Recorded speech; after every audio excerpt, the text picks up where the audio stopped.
In this video, we're going to be looking at the concept of linked content and how content is used within InDesign. Let me demonstrate this to you. When we place an image, we go to File, select Place, and we select an image.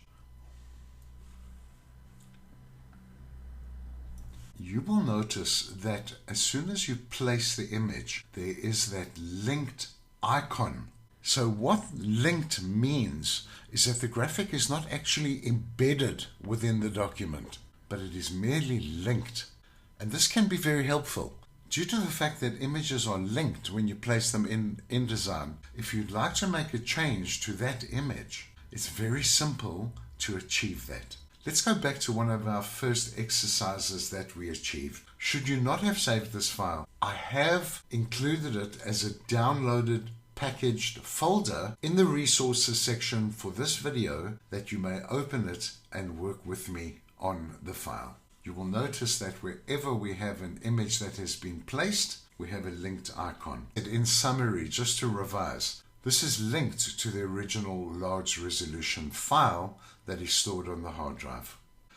To view the images, or in this instance, they're not images, InDesign sees them as links. We can go and view these links within the links panel. We navigate to the window menu and we select links. We now see whichever images have been linked, including the artificial intelligence image that we put in of the seafood platter, and it tells us exactly what pages they're on.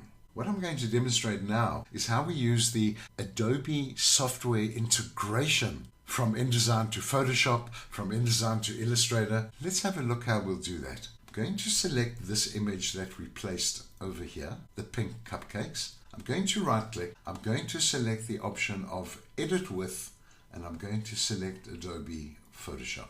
The image is now open, and let's say we would like to make this image a little more interesting, which we will do. Just a little Photoshop tutorial. We're going to add an adjustment layer. From that little icon over there at the bottom of the layers panel, create a new fill or an adjustment layer. We're going to create a black and white adjustment layer. I navigate now to the properties panel, and now I can do a true monochrome conversion of how the colors will have been converted into blacks, whites and grays. Is there red content? Yes, there's red content. I can make the red content a little deeper. Yellow content, I can make the yellow content a little lighter.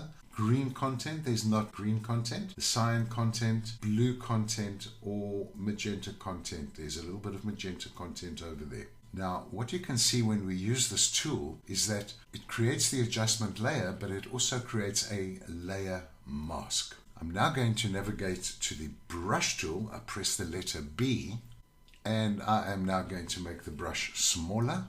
For that, I'm using the left square bracket key on the keyboard, and I'm going to open up the layer mask to reveal the color that is on the layer beneath it. Simply just brush over it, and I can now bring back some color. We're simply opening up the layer mask.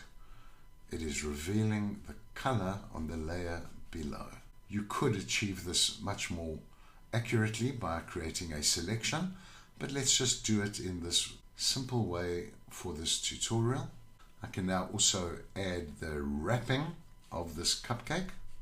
So we're really adding a lovely creative effect where we're emphasizing just the one pink cupcake. It's got two layers. What I need to do is to navigate to the layer menu. I need to select flatten image, and I'm going to navigate to the file menu and I'm going to select save. Now remember, you will overwrite your original file. So I'm going to click save. Navigating back to InDesign, I can now see that because the file was linked to the original file, and we edited the original file, it pulled it through straight away into InDesign. So this is looking at the Photoshop integration with InDesign. Let's look at the Adobe Illustrator integration with InDesign. Navigating down to the bottom of the Pages panel, I'm heading up to the Fly Off menu from the Pages panel. I'm going to insert a page. I'm just going to insert one page after page 6. Which gives us a clear page over here. And I'm now going to place an Illustrator file. File, place, I have an Illustrator file prepared called grass.ai, and the same with an image. It suspends itself on the edge of the cursor. Click and drag it out. And you can see it's also been linked. So this is an Illustrator vector file. Let's say we would now like to modify this file because we can do some very interesting and creative effects in Illustrator. So what I'm going to do is I'm going to right click on the graphic, going to select Edit With, Adobe Illustrator. I have created a new layer in this file, which I'm going to make active. It's at the bottom of the Layers panel, and we're going to use the generative fill by clicking on Generate Vectors. It's still in beta form or in beta form, and let's type in butterfly on green leaves. Now you can see we have all these different effects that it can generate for you. You can also choose the color, tone, the different color palettes. I'm just going to click Generate. And we can now see that we have our butterfly on green leaves. And it's in the background because we generated it on a new layer at the bottom of the Layers panel. All I need to do now is to select File, Save. And when we navigate back to Adobe InDesign, there is our updated Adobe Illustrator vector file. So this tutorial has illustrated the integration between the Adobe programs. In this instance, between InDesign and Photoshop, InDesign and Illustrator, and how we can update graphics should we wish to.